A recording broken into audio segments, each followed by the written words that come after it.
안녕하세요. 예디아기입니다. 예디아기의 사연을 여러분들에게 읽어드릴 DJ 유진입니다. 구독과 좋아요 꼭 부탁드리며 오늘의 사연 바로 시작할게요. 안녕하세요. 저는 현재 대학교에서 아이들을 가르치고 있는 서양회화 작가입니다. 서양회화라고 하면 조금 생소하실 수 있을 것 같아 설명을 곁들이자면 유화나 아크릴화 같은 작품들을 그리고 그것으로 전시를 하거나 판매를 하며 생계를 유지하는 직업입니다. 어렸을 적 부유한 집안에서 자라 파리로 유학을 다녀온 뒤 아이 없이 남편과 결혼 생활만 하면서 지금껏 계속 작가와 교수로서의 삶을 이어왔는데요. 이렇게 들으시면 제가 평탄한 삶을 살아왔을 것 같지만 사실 저는 몇 년 동안 마음도 몸도 너무 지치고 고통스럽고 힘든 시간을 보내왔어요. 하지만 오늘은 다른 분들처럼 저도 용기를 가지고 저에게 있었던 일을 한번 털어놓고 꿋꿋이 살아가고 싶어서 사연을 보냅니다. 부디 저보다 인생 선배이신 여러분들께서 제 이야기를 끝까지 들어주시고 많은 응원의 댓글 남겨주시면 감사하겠습니다. 먼저 그때 이야기부터 해야겠네요. 저는 5년 전 교통사고를 당했습니다. 교차로에서 다가오는 트럭과 부딪힌 사고였는데 전 그 사고로 인해 12시간 동안 수술을 받아야 했고 며칠간 혼수 상태에 머물러 있었습니다. 깨어나 보니 온몸은 바늘로 쑤시듯 아파왔고 정말 그 고통은 지금 생각해도 너무 끔찍했어요. 그때 의사 선생님께서 오셔서 저에게 추돌사고가 있었고 그 결과 뇌 일부분이 손상되어 급히 수술을 해야 했다고 설명해 주셨죠. 엄마는 깨어난 저를 보며 이젠 치료만 받으면 되니 괜찮을 거라고 저를 안심시켜 주셨습니다. 그러나 더 큰 문제는 다른 곳에 있었습니다. 바로 제 머릿속이었죠. 깨어나 보니 낯선 남자가 저에게 말을 걸며 울고 있는데 도통 누군지를 모르겠더라고요. 엄마는 알아보겠는데 그 남자는 도저히 누군지 생각이 나지 않았어요. 저는 몸이 아픈 상황에서도 그 남자의 눈물을 보며 의구심이 들었습니다. 그래서 엄마에게 물어보았어요.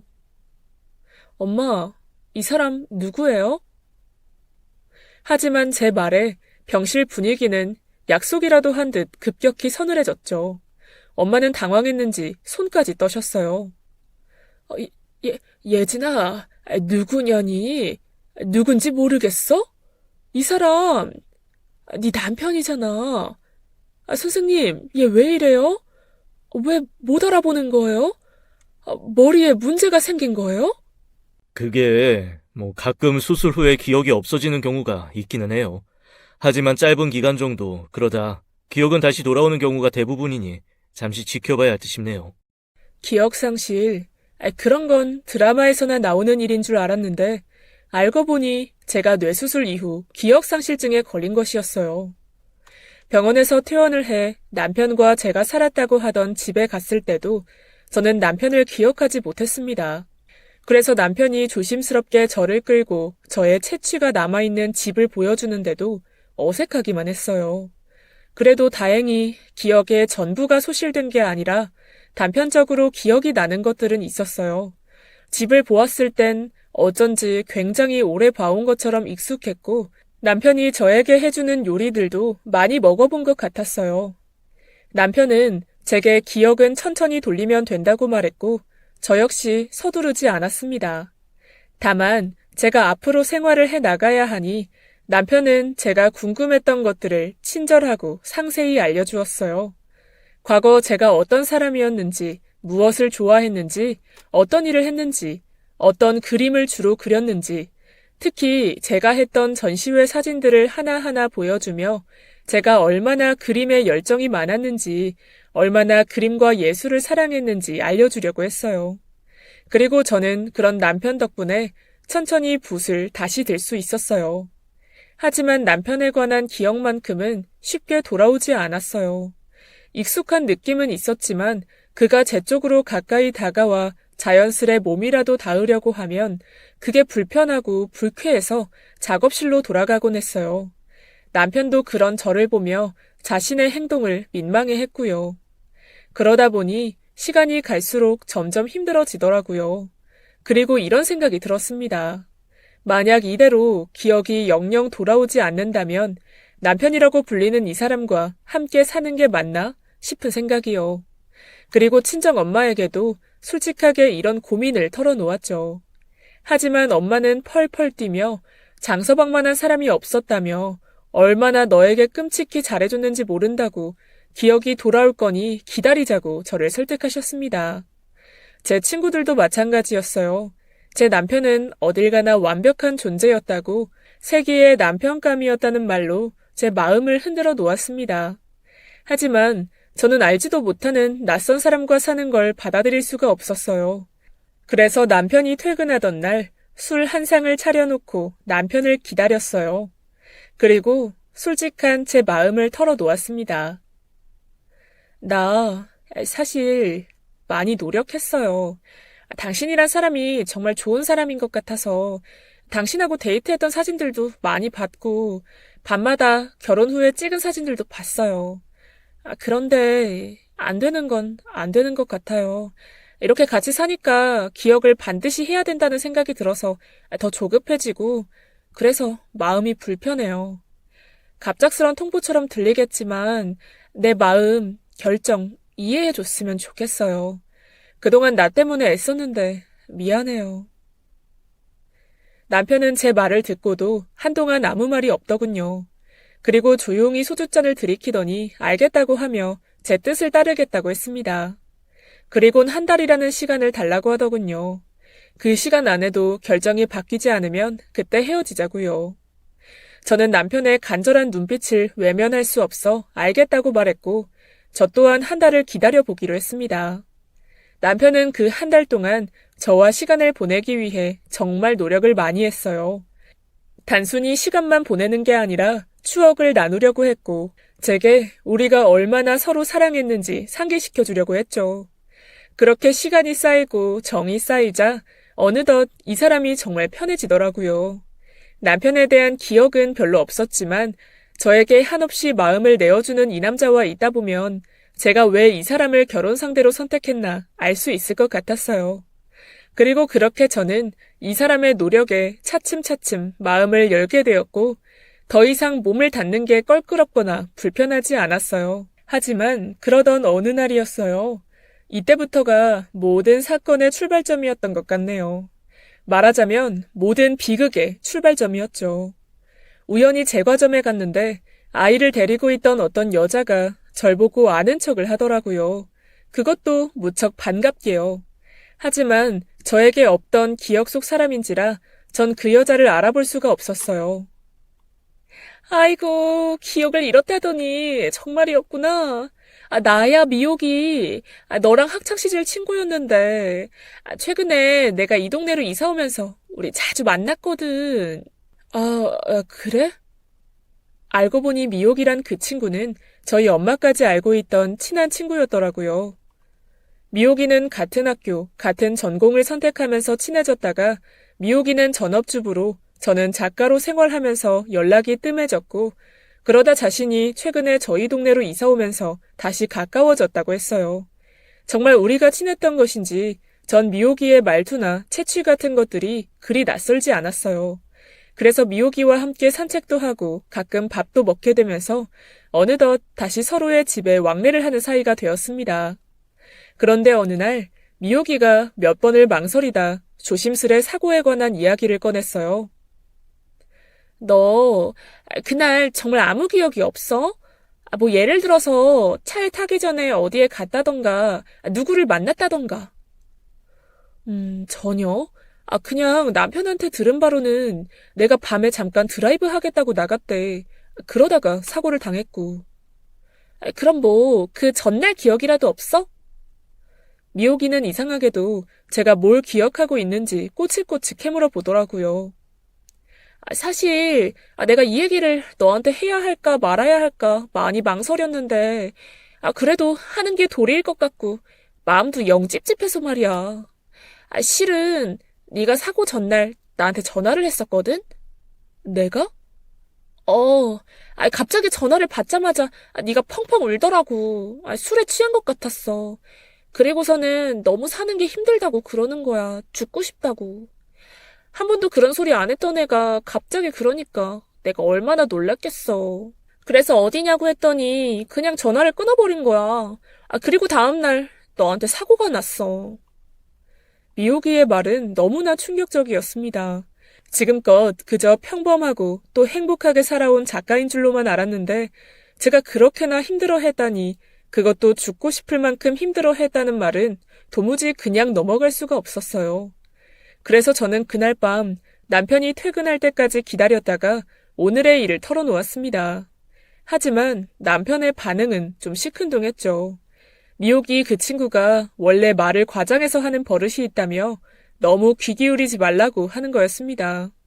저는 섭섭한 마음에 그만 소리를 내질렀어요. 당신, 그런 말이 나와? 내가 죽고 싶을 만큼 힘들어했다는데? 대체 내가 뭐가 그리 힘들었던 거야? 당신도 엄마도 나한테 그런 말 없었잖아. 나한테 혹시 뭐 숨기는 거라도 있는 거야? 아니야, 예진아. 네가 그때 솔직하게 다 털어놔달라 해서 장모님도 나도 모든 걸 말했어. 다만 예전에도 말했다시피 네가 아무래도 예술을 하는 사람이다 보니 다른 사람에 비해 감정 기복이 좀 심한 편이었어. 그래서 전시 스트레스 받거나 할 땐 습관처럼 아무에게나 전화해서 죽고 싶다거나 하는 말을 잘하곤 했어. 미국의 그 친구는 그게 진심인 줄 알고 착각한 거고. 남편은 제가 힘들 때면 그런 말을 습관적으로 내뱉었다 했어요. 하지만 전 납득할 수 없었어요. 결혼 전의 기억은 많이 남아있던 터라 제가 그런 성격의 사람이 아니라고 생각했거든요. 그래서 마음이 찝찝한 채로 이 일을 마음속 깊이 담아두고 있었어요. 그런데 어느 날 예전에 저에게 그림을 샀다고 하는 구매자에게서 연락이 온 거예요. 구매자분은 작가님의 저번 작품이 너무 좋았다며 이번에도 저번과 같은 그림이 나왔으면 한다고 말하며 저를 보고 싶어 했어요. 마침 저는 열심히 작업에 매진하고 있던 터라 작업한 그림이 몇 점 있었고 이분에게 드리면 되겠다 싶어 그림을 가지고 밖으로 나갔죠. 저희는 강남의 호텔 라운지에서 만났습니다. 그런데 제 그림을 본 이분의 반응이 그다지 좋지 않더라고요. 무언가 아쉬워하는 기색이 역력했죠. 그래서 전 혹시나 하는 마음으로 여쭤봤어요. 혹시 그림이 마음에 안 드시나요? 제가 실은 사고로 기억을 잃어서 작품 활동을 시작한 지 얼마 안 됐거든요. 그래도 저한테 그림을 아주 많이 사셨던 분이라고 해서 들고 나왔는데 괜찮으니까 편하게 말씀해 주세요. 그래서 그러셨군요. 사실은 제가 마음에 들었던 그림은 작가님이 최근에 그리신 그림이었는데 지금까지 그리셨던 그림과는 좀 달랐어요. 전 그게 좋았고요. 작가님께서도 제가 작품을 산 날 계속 이런 그림을 그리실 거라고 저한테 말씀하셔서 오늘 무조건 사겠다고 하고 나온 거거든요. 제가 지금껏 그려왔던 그림과 달랐다는 구매자분의 말의 이유는 알 수 없었지만 저는 순간 온몸에 소름이 돋았어요. 그래서 그분께 혹시 휴대폰으로 찍은 사진이 있거나 하면 보여달라고 했습니다. 그러자 그분은 다행히 찍어놓은 사진이 있다면서 저에게 사진을 보여주었고 전 그림을 보자마자 충격을 받아 도저히 표정 관리를 할 수가 없었어요. 제가 그렸다던 그림은 침대에 나체로 널브러져 있는 한 여자를 담은 그림이었는데 여자의 얼굴과 온몸은 피로 얼룩져 있었고 표정은 무척 우울해 있었습니다. 더군다나 그림의 제목도 너무 소름 끼쳤어요. 제목은 바로 자화상이었습니다. 구매자분은 솔직한 표현이 좋았다며 저에게 칭찬을 늘어놓았지만 저는 그분의 말에 아무 말도 못한 채 허겁지겁 짐을 싸들고 나왔고 집에 와서도 그 충격에서 벗어날 수가 없었습니다. 자꾸 저에게 안 좋은 일이 생겼던 것만 같은 불안감에 어떤 것도 손에 잡히지 않았어요. 모든 사람들이 저에게 무언가를 숨기려고 하는 것 같았어요. 더군다나 마음을 털어놓을 수 있는 친구인 미호기는 갑자기 해외로 가버리는 바람에 연락이 되지 않았습니다.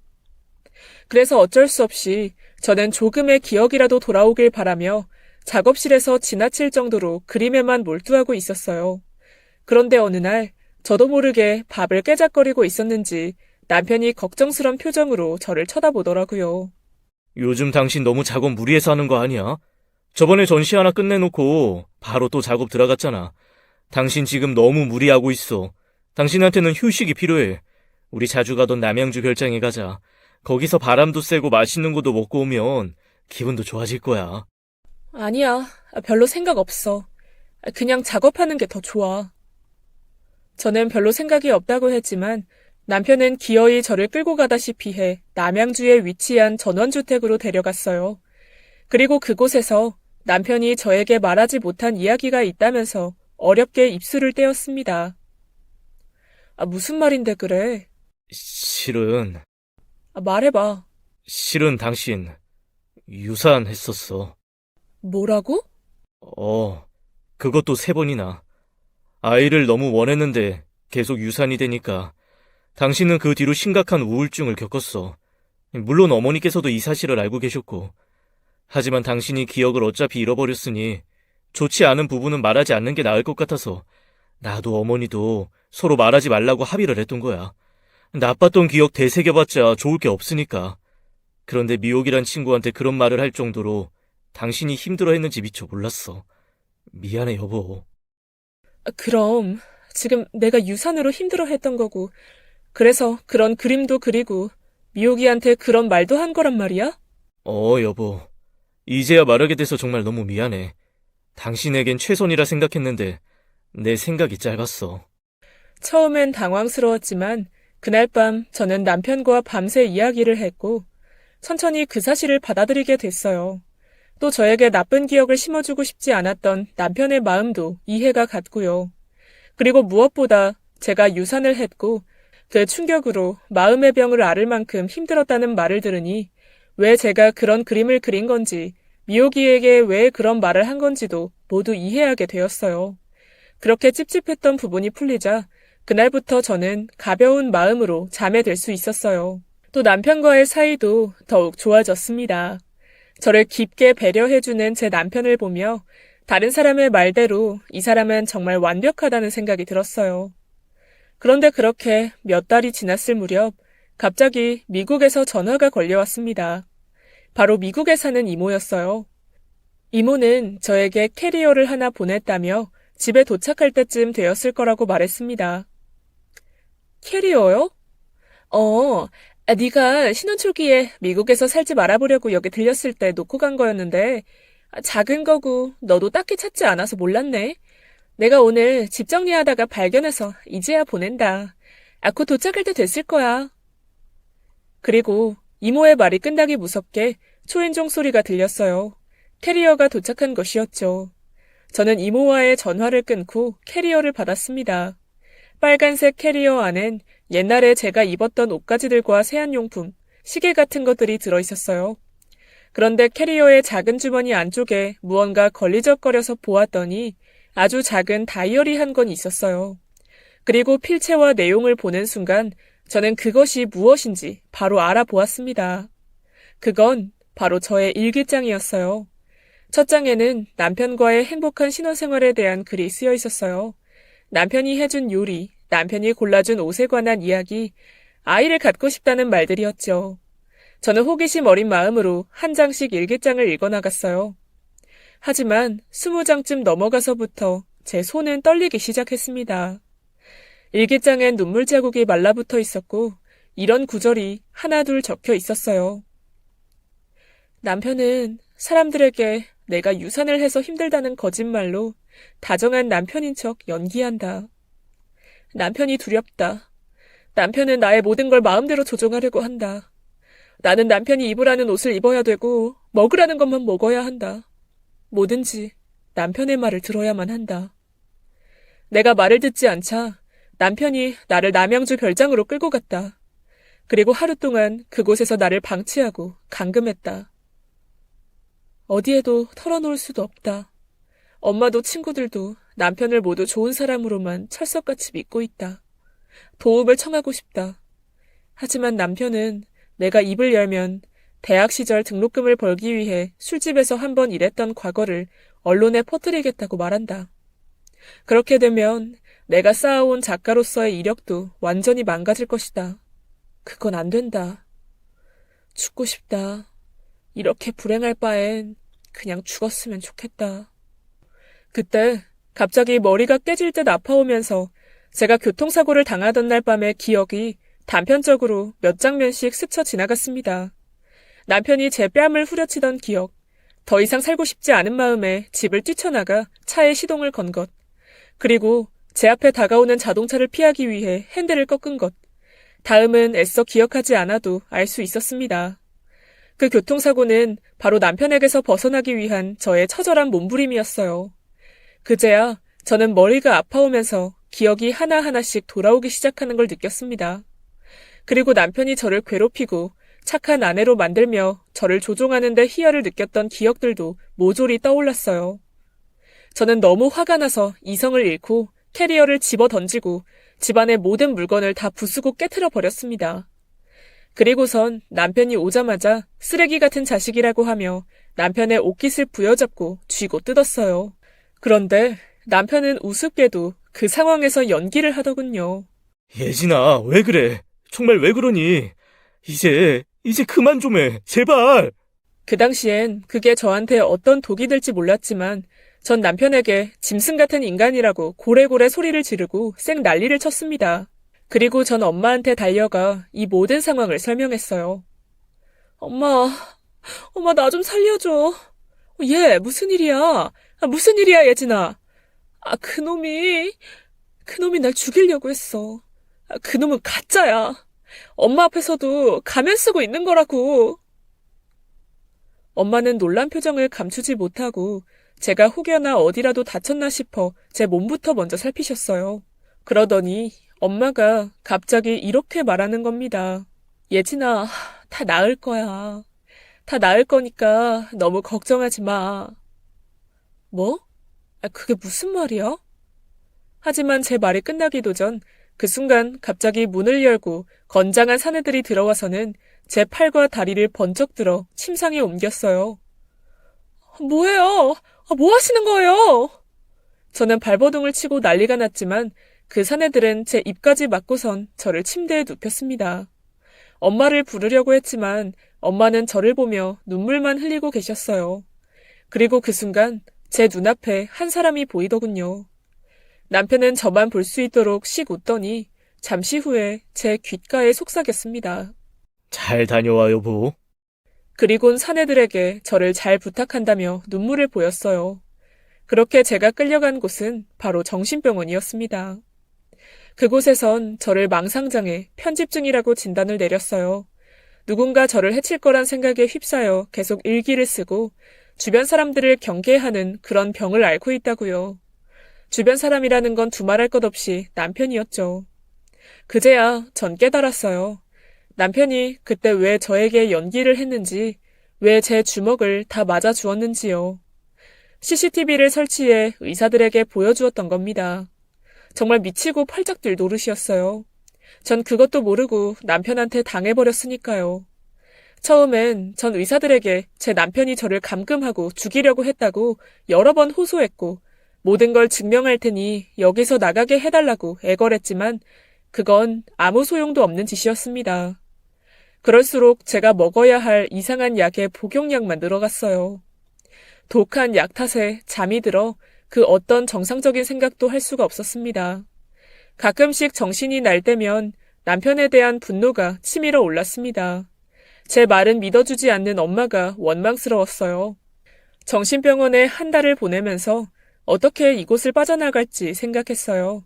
그래서 최대한 고분고분 말 잘 들으며 제가 나아지고 있다는 걸 보여주었어요.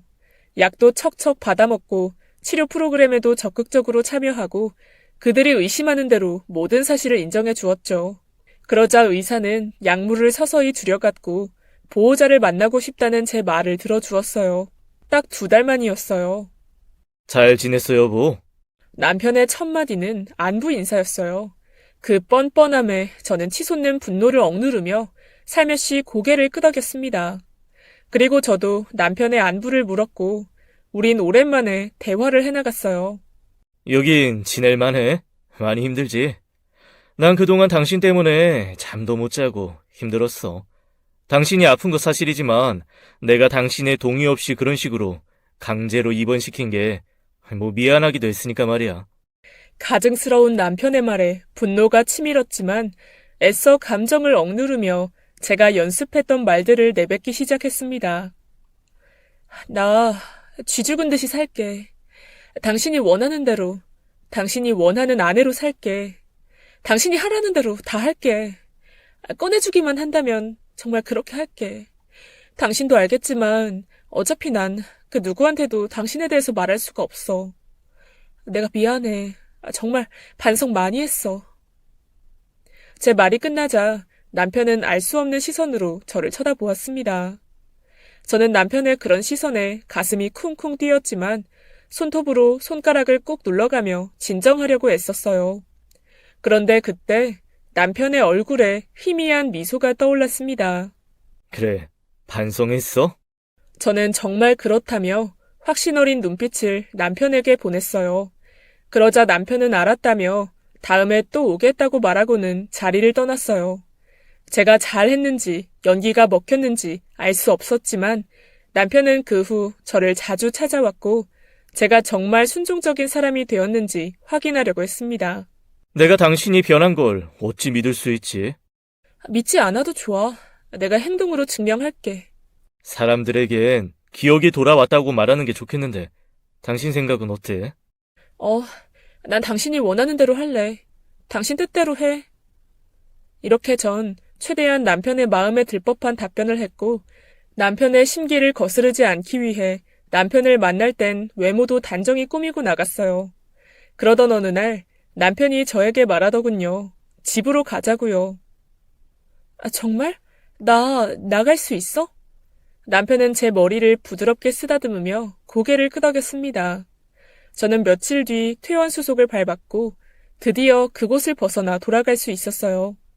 집에 도착해 제 그림들을 마주했을 땐 얼마나 기뻤는지 전 제 그림을 붙잡고 남편 몰래 숨죽여 울고 또 울었습니다. 물론 집으로 들어가서도 연기하는 척을 했어요. 계속해서 고분고분 남편의 말을 듣고 남편이 입으라는 옷을 입었고 남편이 좋아하는 음식을 차려주었어요. 그리고 밤에는 한 침대에서 잠이 들었죠. 남편과 살이 닿기만 해도 정말 역겹고 숨이 막혔지만 어쩔 수 없었습니다.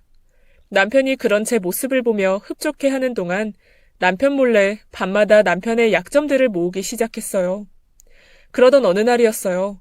남편이 샤워를 하는 틈을 타 핸드폰을 몰래 열어보았는데 낯선 여자와 문자하고 대화한 기록이 있더군요. 그런데 여자의 직감이라는 게 이런 걸까요?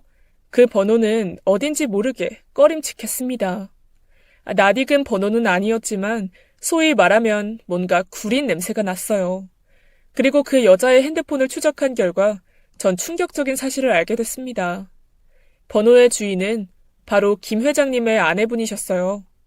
김 회장님은 갤러리에 들러 제 그림도 잘 사주시고 남편에게 사업적으로 가장 도움을 주고 있는 분이셨는데 남편은 그런 분의 사모와 바람을 피우고 있었던 거죠. 분명 남편은 김 회장님 사모를 이용해 사업적 야심을 채우고 있는 게 분명했습니다. 두 사람은 개인적인 교류가 많았더군요. 특히 단둘이 골프 약속도 참 많이도 잡았는데 그때마다 전 어떤 의심도 하지 않았었어요. 저는 당장 남편의 휴대폰에 있는 문자 내역들을 캡처하여 제 핸드폰에 전송하고는 남편의 휴대폰에선 바로 그 기록을 삭제해버렸습니다. 그리고는 김 회장님께 전화를 걸어 안부 인사를 묻는 척하며 저녁 식사 약속을 잡았어요. 물론 사모님도 함께 나오시라고 말씀드렸죠. 그렇게 저는 절치부심하는 심정으로 모든 계획이 시작될 그날만을 기다렸습니다. 첫 단추를 꿰어야 하는 날이기에 절대 실수가 있어선 안 되었고 그날 전 청심환까지 먹고 회장님과 만나기로 한 레스토랑에 도착했습니다. 제가 도착했을 때 회장님은 사모님과 함께 느긋이 식사를 하고 계셨고 사모는 절 보자마자 이쪽으로 오라며 손짓을 했어요. 사모는 여전히 보톡스와 필러 시술을 병행하고 계신지 얼굴은 미세한 주름살 하나가 없이 부풀어 오른 풍선처럼 팽팽했습니다. 반면 회장님께서는 나이가 지긋해 보이셨죠. 순간 전 이래서 사모가 남편에게 넘어간 건가 싶었어요. 속이야 소시오패스지만 어쨌든 겉으로 보이는 남편의 껍데기는 소시적 연예인 하란 소리 들었을 만큼 잘생겼으니까요. 안녕하세요, 회장님, 사모님. 오랜만에 뵙겠습니다. 오는 길에 차가 막혀서 좀 늦었어요. 기다리게 해서 죄송해요. 아유, 무슨 소리? 우리 윤 작가 말씨 한번 고운 것 봐. 여기까지 오느라고 고생 많았어. 여기 괜찮은 코스로 내가 미리 주문해놨거든? 어서 앉아. 감사합니다, 사모님. 사모님, 근데 왜 이렇게 예뻐지신 거예요? 멀리서 걸어오는데 젊은 여자분이 앉아 계셔서 못 알아볼 뻔했어요. 저는 스테이크를 한 덩이 썰며 능청스레 사모님의 외모 칭찬부터 늘어놓았습니다. 그러자 사모는 흡족하게 웃으시며 손사래를 쳤고 내심 기분이 좋은 듯 술을 한 잔 거하게 들이켰어요. 저는 스테이크를 먹으며 흘러가는 대화 속에서 두 분의 얼굴을 번갈아 쳐다보았습니다. 그때 사모의 목에 걸려있던 금색 목걸이가 눈에 띄었어요. 다이아몬드가 박혀있는 목걸이였는데 한눈에 봐도 값이 나가 보였습니다. 저는 그 목걸이가 어디서 왔는지 알 것 같았어요. 사모님, 그 목걸이 어디서 나셨어요? 너무 예쁘신데요? 혹시 이번에 나온 한정판 아니에요? 그러자 사모는 제 질문에 곧바로 당황해 나이프까지 떨어뜨렸습니다. 이거 자기 역시 알아보는구나. 맞아, 한정판이야. 와, 사진으로만 보던 것보다 실물이 훨씬 예쁘네요. 사모님께서 직접 구매하신 거예요? 아이, 당신이 이걸 언제 샀어? 백화점 가는 거 못 봤는데. 요즘 다리 아파서 산책도 잘 안 나가려 하잖아. 아유, 당연히 내가 직접 산 건 아니지. 밖에서 시켜서 산 거야. 그래? 사모는 땀을 뻘뻘 흘리며 자신이 기사를 시켜 백화점에서 산 물건이라며 해명을 하셨고, 회장님은 사모가 자기 돈을 쓴 게 기분이 나쁜지 시큰둥하게 대답하셨습니다. 하지만 전 알고 있었죠. 그 목걸이는 바로 남편이 얼마 전 백화점에서 전화를 걸어 예약을 걸어두었던 목걸이였고, 남편이 사모에게 선물한 목걸이였습니다. 저는 사모의 가짜는 해명에 씩 웃으며 다음 주제로 대화를 옮겨갔습니다. 바로 사모의 생일 이야기를 테이블에 올리자 사모는 신이 났는지 회장님께 받고 싶은 선물 목록들을 줄줄 늘여놓았고, 회장님은 듣는 둥 마는 둥 했습니다. 그리곤 회장님은 이번 생일에는 명품 가방을 선물해 주려 한다고 말씀하셨어요. 그러자 사모의 입술이 삐죽 튀어나왔습니다. 가방? 돈으로 주지 차라리. 나는 당신한테 정말 안 받고 싶어. 명품이면 뭐해. 가지고 오는 것마다 너무 노인네 취향인데. 젊은 애들이 들고 다닐 만한 걸로 좀 해달래도. 참. 이 사람 내가 몇 번을 말하나. 나이에 맞게 하고 다니는 게 가장 자연스럽고 아름다운 거야. 그렇지 않나, 윤 작가? 당신, 그 맨날 똑같은 소리 정말 지겨워. 윤 작가, 여자 입장에서 얘기 좀 해봐. 윤 작가라도 나이 들면 이런 노티나는 거 들고 싶을 것 같아? 이는 여자 마음을 몰라도 너무 몰라. 회장님과 사모가 서로 제 쪽을 보며 각자의 의견에 동의를 구하셨어요. 저야 늘 있었던 이 상황이 익숙했죠. 늘 외모를 가꾸고 살고 싶어 하는 사모님께서는 젊은 아이들이 가지고 다니는 색상과 디자인을 원했고, 회장님은 그런 사모님의 취향을 알면서도 자신의 취향을 고집하셔서 생기는 문제였죠.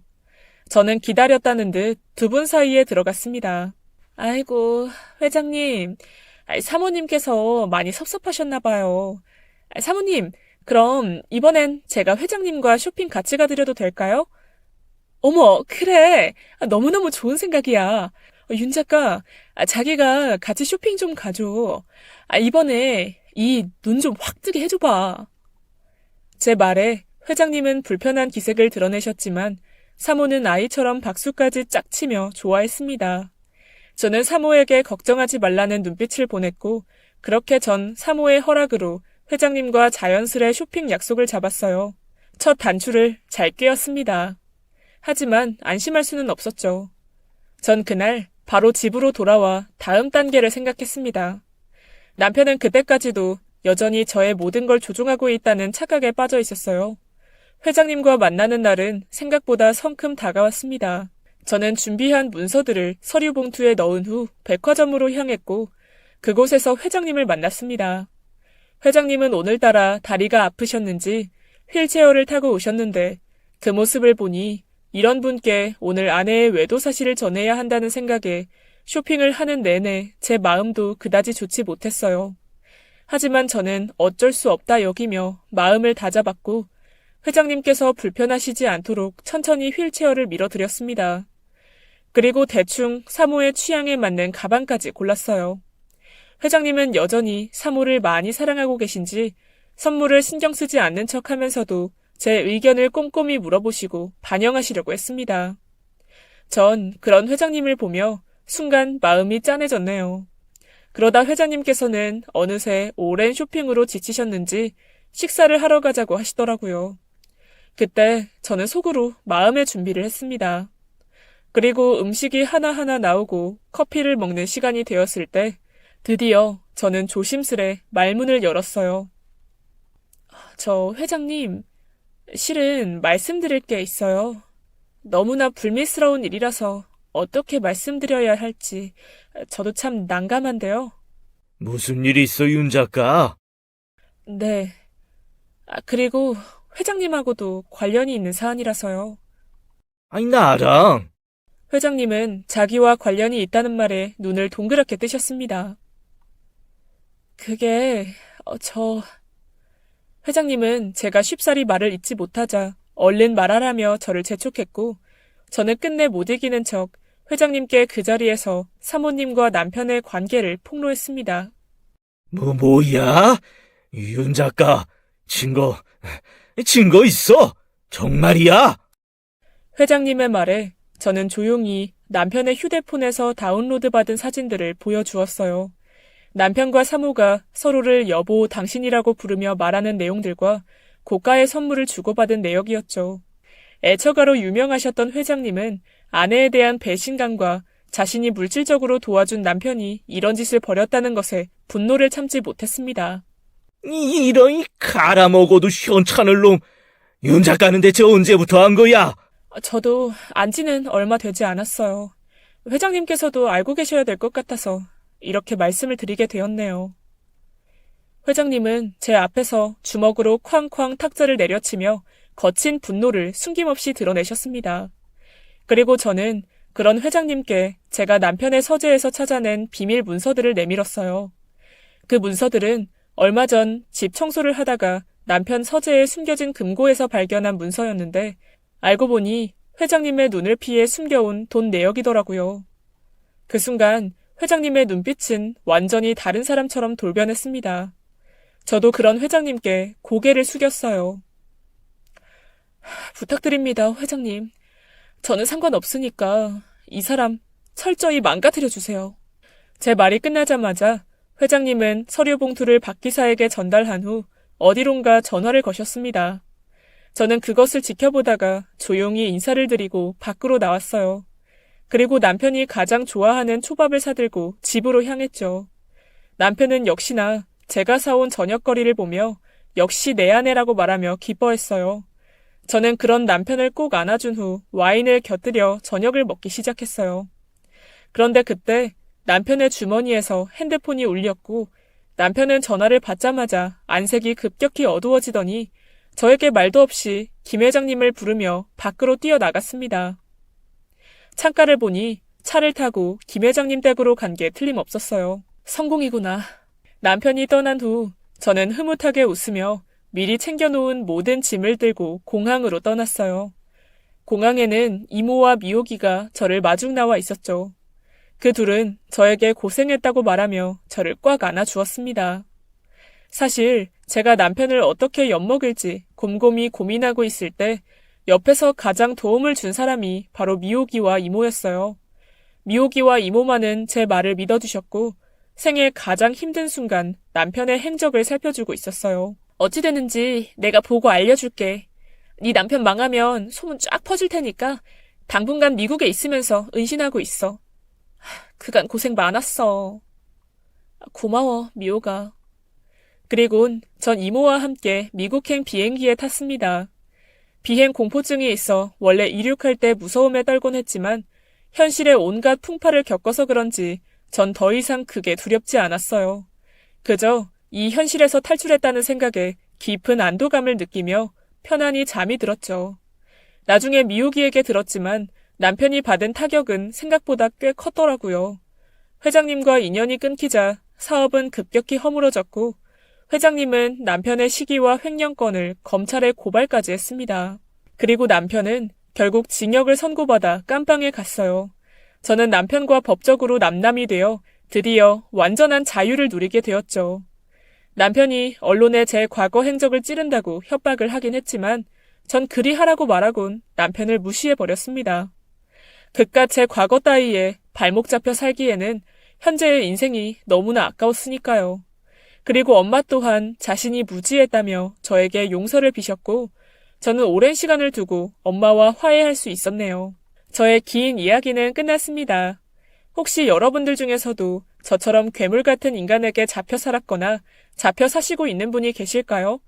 전 정신병원에 갇혀있는 동안 지옥 같은 나날들을 보내왔고 지금 생각해도 제가 그날들을 어찌 견디었는지 모르겠습니다.